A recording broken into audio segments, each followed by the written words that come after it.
Okay, so I'm just not gonna write scripts anymore, guys. I'm sorry. I'm doing one of these a day. I'm not gonna put in the effort to write a script. It already takes enough effort to not procrastinate. I mean, I procrastinate to 6 p.m. today, so pretty good, pretty dope. But yeah, I guess there's not very much else introduction to give. We're gonna be. This is where it goes crazy. All these movies go hard, insane. Okay, bye bye.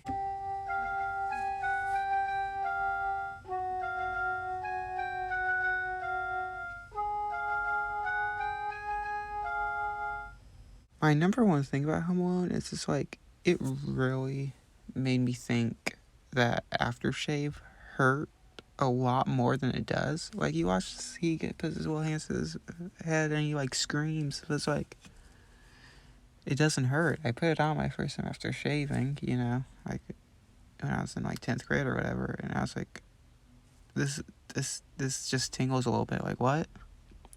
He's a little baby. But yeah, Home Alone is really good. I think people kind of sweep on how like actually well made this movie is. I mean, it is well shot. I mean, all the actors are really good. It's got an amazing score, honestly. It's just like a really well crafted movie. And then the emotional core is really nice. I mean, that scene where he looks into that house and Mrs. Family, it like gets me. That is like the only part that really like still hits hard to me, after seeing this so many times. But I feel like the capacity to still hold that emotional impact on me, it makes it a really good movie. And then also it's still pretty funny, like, usually it takes a lot for a movie to like actually be funny to me, But usually it has to be either really well crafted funny or specifically to my sense of humor. And then, you get something, you watch it so many times, it kind of loses that humor. But this is still a fun movie. I still like it. It's not like Elf. God, I hate Elf so much. I think this, speaking of Elf, I think this might be my first episode without a rant. No Elf rant or Jungle Cruise rant this time. Sorry, buckaroos.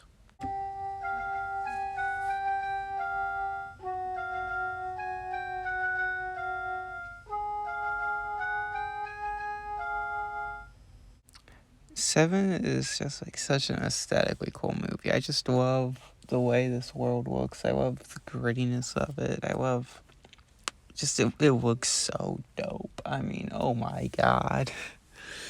And like I've said many times, all I really need from any piece of media is to just be aesthetically cool, and this does that really well.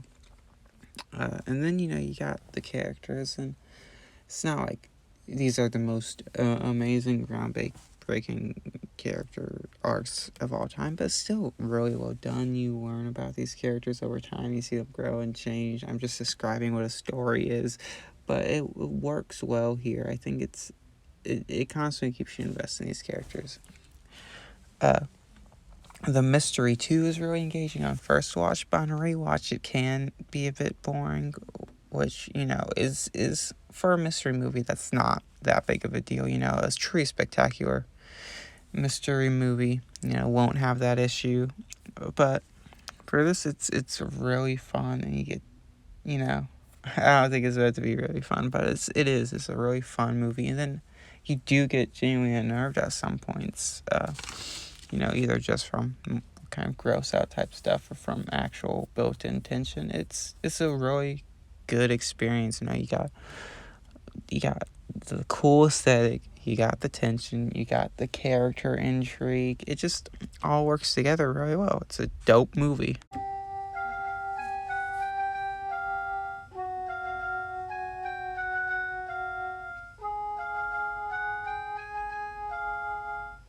I think I have the problem with being in just like the great movies is where like, oh, these are good, so there's not much to complain about. But it's like they're not like my absolute favorite things of all time, so there's not much I'm gonna be going all crazy for. So we're getting some short entries. But anyways, remember how it's like, oh, baseline for a musical is going to be higher. Well, look at Tick Tick Boom, which is a great movie, but the fact it's a musical makes it way higher up on this. But I love Tick Tick Boom. I feel like it portrays this kind of delve into stress really good. That's maybe my favorite genre of movie. Is just like, a constant buildup of stress and tension. Is like, it works so well, and especially being a musical, it really gives it the versatility to start off kind of lighthearted and just keep going more and more and having this stressful energy pertinent throughout.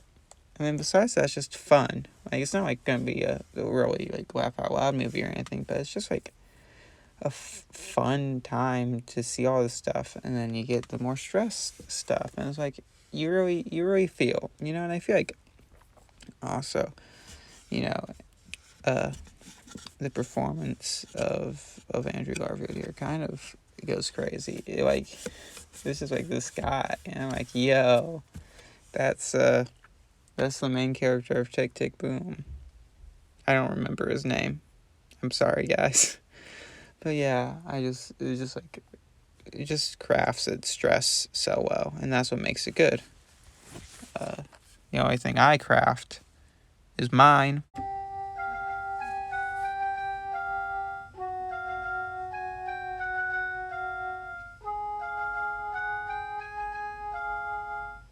What I love about The Breakfast Club is just how much depth each character has to them. Is simply just incredible.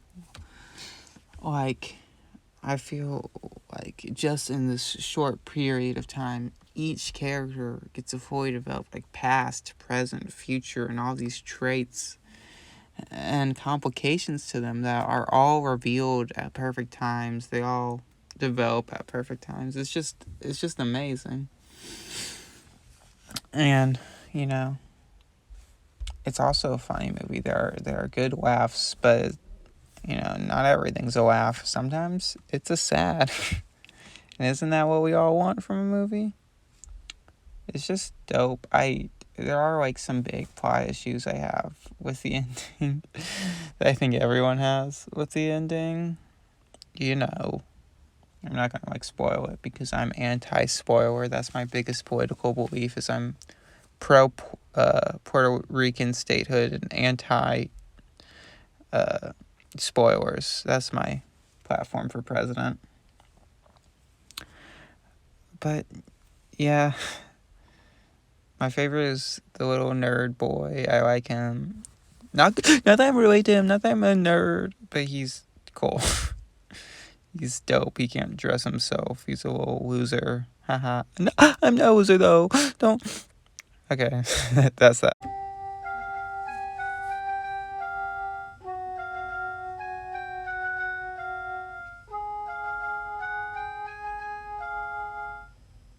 Klaus is crazy because, like, I literally just rewatched this movie 3 days ago, on Christmas.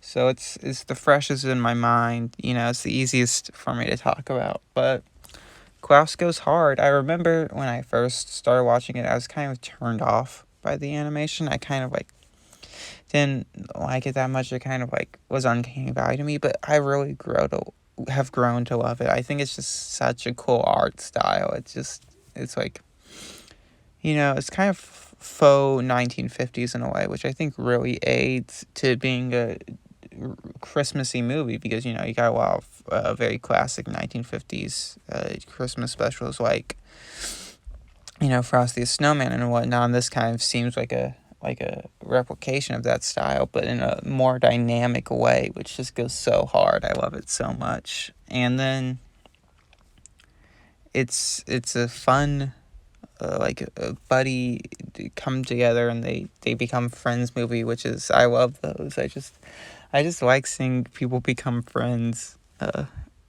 It's just cool, and they're both characters that are dope, and I love J.K. Simmons. He was Tenzin. Remember? Uh, shut up. Okay. But they're just cool guys, and I just like them becoming friends, even though, it's a very tried, like, oh, the self-absorbed guy, the more generous guy, they become friends and become better people. It's I've seen The Emperor's New Groove before, guys. This isn't anything new, but it works every time. I'm never going to get tired of it. And then it's funny, all these movies are funny. We're in the comedy section. What the heck? What the heck, indeed. And then also, wait a minute. The girl, wait a minute. Okay. Okay. Okay. All right. I'm sorry. In this one, I'm a bit goofy. I'm a bit silly. This is the silly cast. Population, us. That's right. What's it called when they have the connection? I'm not doing multiple takes for these anymore. Yeah, I'm just. What you get is what you get. Sorry.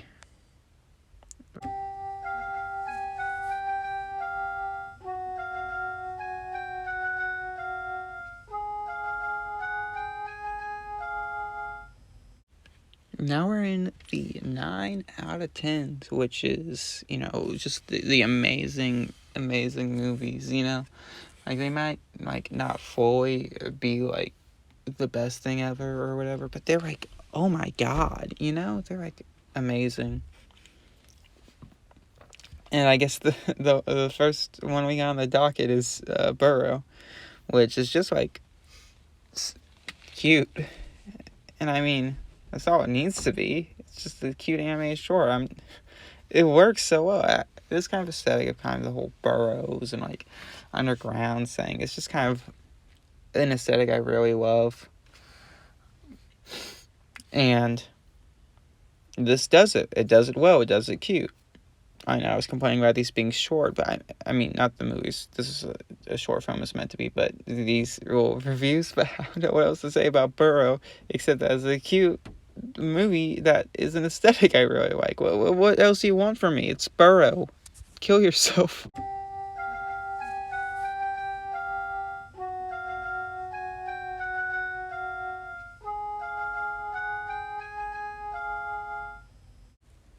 What I was struck by when I was watching this movie for a psychology class, a weird place to be watching Moana, I might add. We had to watch it to identify the five senses.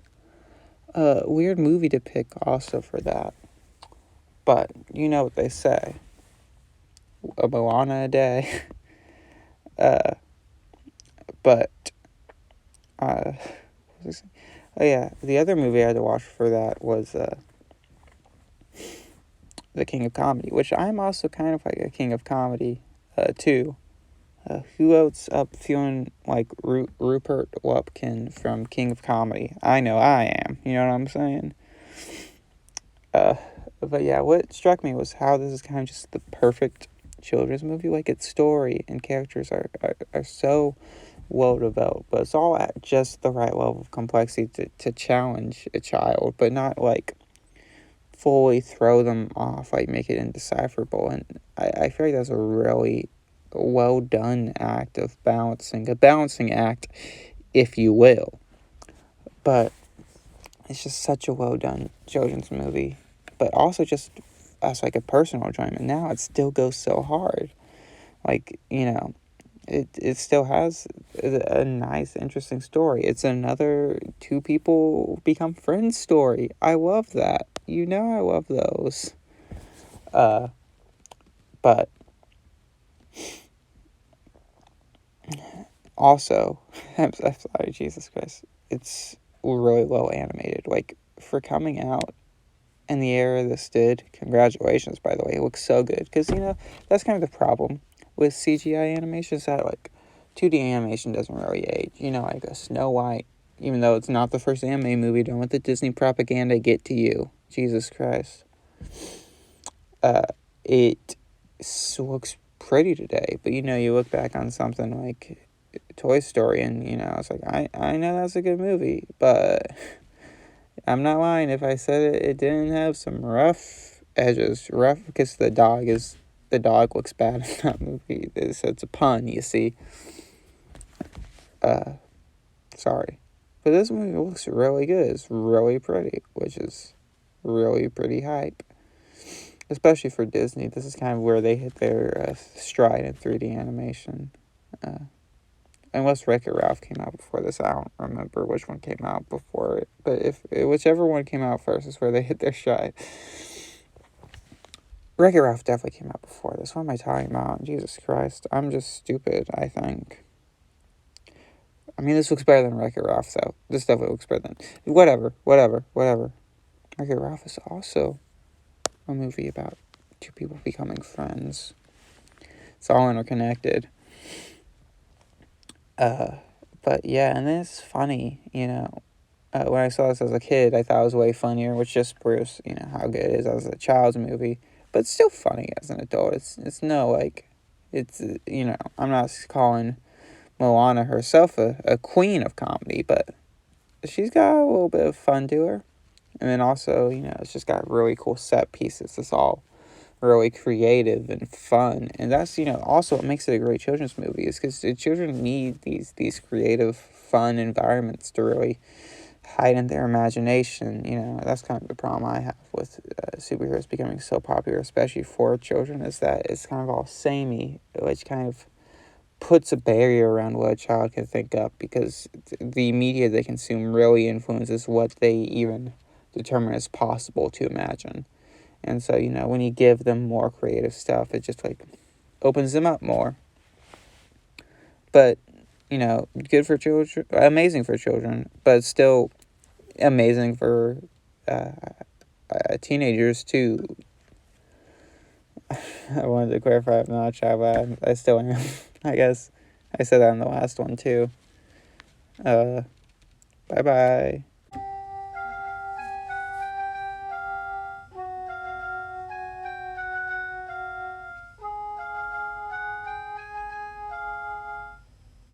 Okay, so Petey Wheatstraw, the most epic movie ever made. It's just, I feel bad talking about it because it's like, how much of this... Because every creative decision in this movie is just amazing. It's just so... everything is just... They went crazy on this one. That's all I'm going to say. And it feels like saying anything about it is kind of a spoiler. I mean, it's okay. So it's a blaxploitation film. So if it's a 70s blaxploitation film. So if you know what you're getting out of that, well, you probably already know what Petey Wheatstraw is, But if you know what to expect from a 70s blaxploitation film, but you also don't know what Petey Wheatstraw is, that gives you an idea of what it is. I don't know. I mean, it's the devil. Just they make him jog. It's this silly little jogging outfit. It's like what? It's like everything just is perfect here. It's just also silly, also funny. Sometimes it can get a bit boring, but it's like, oh my god, the sound effects they use in the fight scenes, oh my god, it's like they don't know what tone they're going, they know what tone they're going for, they've captured it perfectly. It's just not a tone I've ever encountered before. I don't know. It's so hard to speak because I want everything to be a surprise. In another movie, oh yeah, they do this real well, I don't want to give anything away in case any of you ever decide to watch Petey Wheatstraw. Like I've said, I'm anti-spoiler. I don't know if I've said that or if I just thought I've said that, but I was thinking of when I was going to speak about this movie. I don't know. Maybe I'm going the same. Maybe I'm going Petey Wheatstraw mode. Cool beans.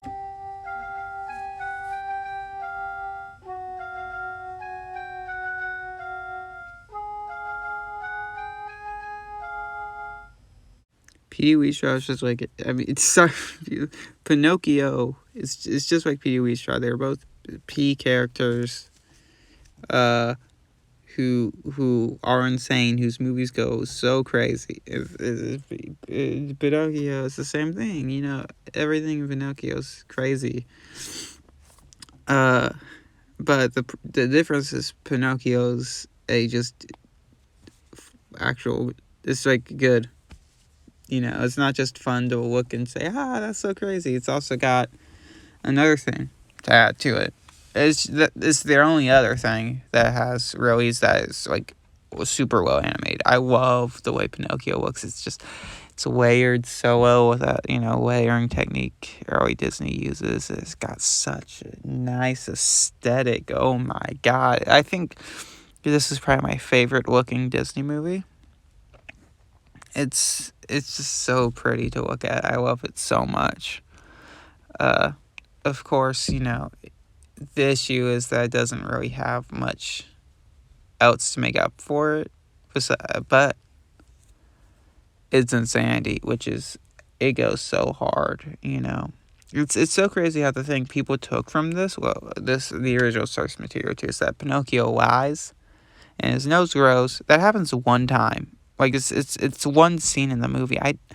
Maybe it's like a more prominent thing in the book, and that's why it's like become a established part of his character. But like if you ever talk about Pinocchio, the first thing people come up with is like the nose. It's like, what the heck, man? Which reminds me, I was at Christmas and my cousins mentioned they watched Pinocchio. I was like, which one? Which one's the Pinocchios that came out this year did they watch? And they were looking on Netflix for a Christmas special or whatever to watch, and they went by the good Pinocchio that's come out this year. I guess I haven't seen any of them except for the Pinocchio, the true story. But the one that I've heard is good, and not the Disney remake. I'm almost certain it's bad. So that's pretty cool that they saw that one. Good parenting, I guess, uncle and aunt. But yeah, Pinocchio goes hard. Pinocchio's a cool dude. I wish Pinocchio and me could be friends in real life.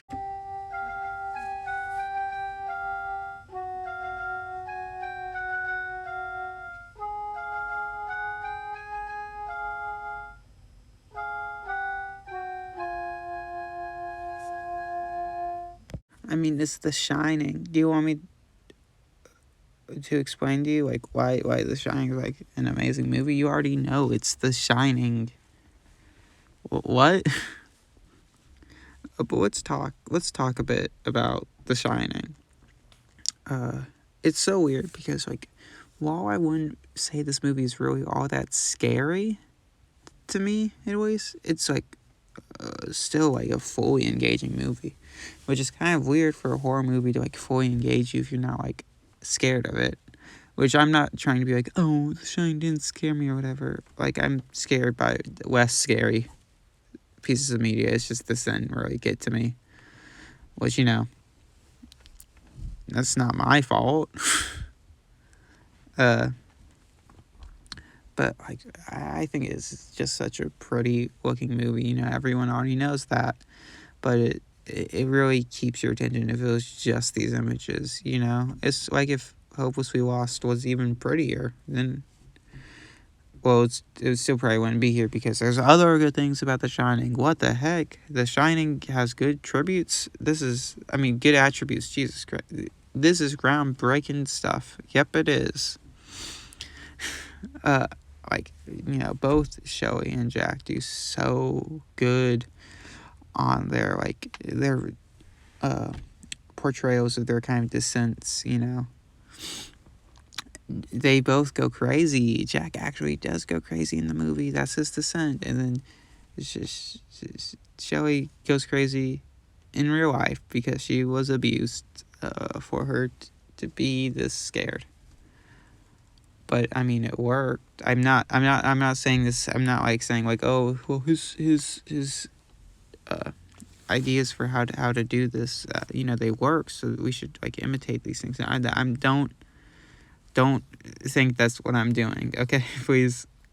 I just am saying that they both do really amazing job acting, and they go subtly and descend into their different states. They start normal and then they go into their insanity or fear, and it's like, oh my god, it like makes it gives such attention to their performances. Even though I'm not personally tense from any horror, the drama of it is still really good.